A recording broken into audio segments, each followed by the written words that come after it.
अस्सलाम वालेकुम। कैसे हैं आप सब लोग? उम्मीद है सब ठीक ठाक होंगे, मज़े में होंगे। आज मैं आपको 2 किस्म की पिज़्ज़ा सॉस बनाना सिखाऊंगी।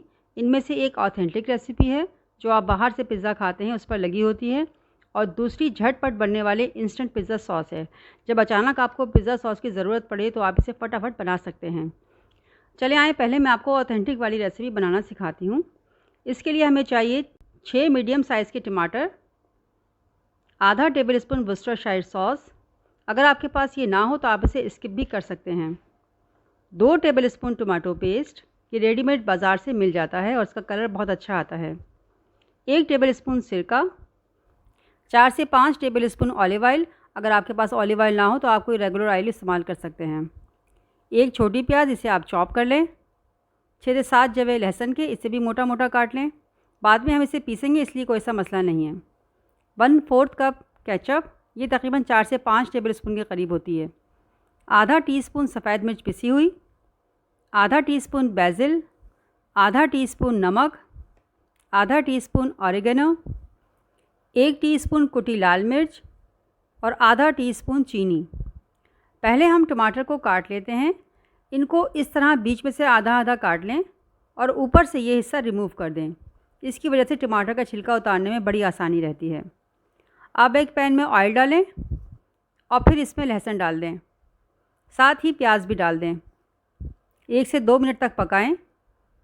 अब इसमें कुटी लाल मिर्च, ओरिगेनो और बेसिल भी डाल दें। इसे 1 मिनट तक फ्राई करें।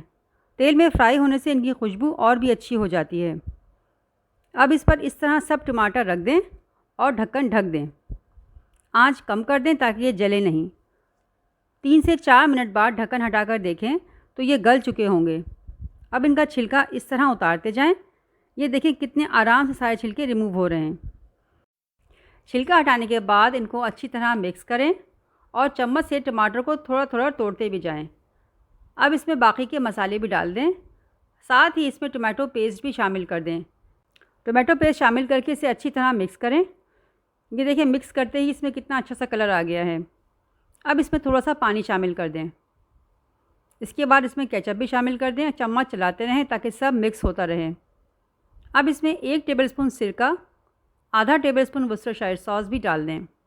इसे अच्छी तरह मिक्स करें।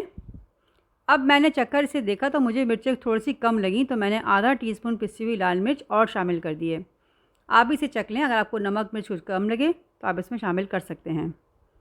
इसे अच्छी तरह 1 से 2 मिनट पकाने के बाद चूल्हा बंद कर दें और इसे ठंडा होने दें। ठंडा होने के बाद इसे ब्लेंडर में डालकर हल्का सा पीस लें। बिल्कुल बारीक नहीं पीसना, इस तरह थोड़ा चंकी सा होना चाहिए। अब इसे किसी खुश्क जार में भर कर रख लें। ये फ्रिज में 2 हफ्ते तक ख़राब नहीं होती। इसे आप फ्रीज़र में भी रख सकते हैं। एक पिज़्ज़ा में 4 से 5 टेबल स्पून इस्तेमाल होती है, तो आप इसे छोटे छोटे कंटेनर में भर कर फ्रीज़र में डाल दें। ये 2-3 महीने तक ख़राब नहीं होगी। यही सॉस लज़ानिया में भी इस्तेमाल होती है। जब मैं आपको लज़ानिया बनाना सिखाऊंगी तो आपको इसके इस्तेमाल का तरीक़ा बताऊंगी। अब दूसरी झटपट वाली सॉस बना लेते हैं। इसके लिए हमें चाहिए आधा कप केचप, 3 से 4 जवे लहसुन के, आधा टीस्पून पिसी लाल मिर्च, 1 टीस्पून ओरिगेनो, आधा टीस्पून बेसिल, आधा टीस्पून नमक, 1 टेबलस्पून कुटी लाल मिर्च और 1 टेबलस्पून सिरका। 1 प्याले में केचप डालें, फिर इसमें लहसुन को बारीक चॉप करके डालें। साथ ही सारे मसाले और सिरका भी शामिल कर दें। अब इसे अच्छी तरह मिक्स करें। इसे आपको काफ़ी देर तक मिक्स करना पड़ेगा ताकि इसमें लहसुन और सारे मसाले आपस में घुल मिल जाएं। इसे अच्छी तरह मिक्स करने के बाद इसे किसी जार में भर लें। आपकी इंस्टेंट पिज़्ज़ा सॉस तैयार है। अगर आपको मेरी रेसिपी अच्छी लगी हो तो इसे लाइक और शेयर करें और मेरे चैनल को सब्सक्राइब करें। जज़ाकल्लाह।